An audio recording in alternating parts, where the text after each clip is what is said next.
How many stocks should I own? Welcome back to the channel, guys. It's me, Adam. You are watching Steady Invest. And this isn't just a question I've been asking myself today, but I've been asking myself for months now. And the answer is, there isn't a cookie cutter answer. There isn't a one size fits all.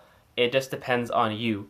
How old you are, what your goals are, how risk averse you are, so many different things, how long you want your money in the market. It all depends on what your personal goals are.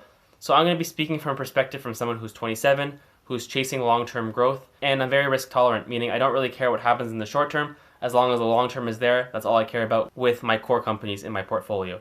So when I first began investing back in May, as heavily as I wasn't really focusing on what was important. I was more so excited that I could own all these different companies that I've known for so long.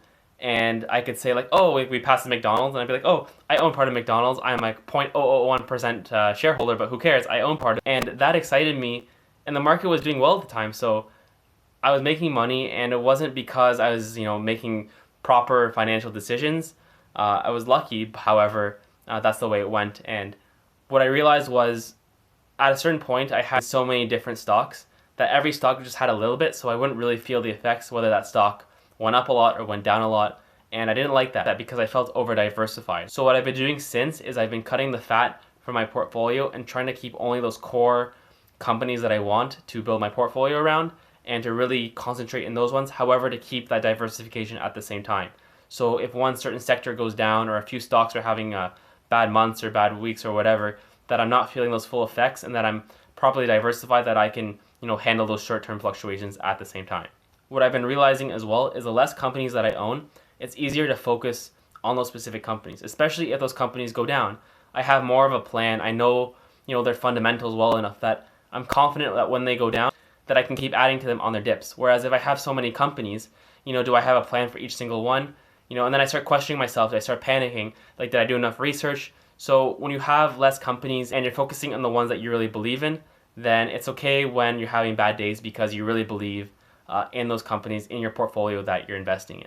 Another point is that the YouTubers that I've been following for the past few months, I don't want to say, oh, I follow all these YouTubers, but the amount of wealth that they've created and the amount of time they've created it is astounding. And that's my goal, to reach their status of creating all this immense wealth by making proper decisions and investing in the proper companies for the right amount of time and having a correct approach. But hey, that's just me. If you're older, for instance, and you want a more dividend-oriented portfolio, that's totally cool as well. Again, that's just what I'm doing. Doesn't necessarily mean you need to do the same thing. And to take everything with a grain of salt, guys, I am just a random guy on YouTube trying to, journal my, progress and my journey through all of this. And it's been amazing so far. But again, don't take everything I say for face value. Do your own research, your own due diligence, figure out what portfolio and the amount of stocks works for you. As well, if you haven't already, guys, please like the video, subscribe to the channel, and let me know in the comments, how many stocks do you own? Do you own too many? Too little? Let me know, guys. Alright, I'll see you in the next video.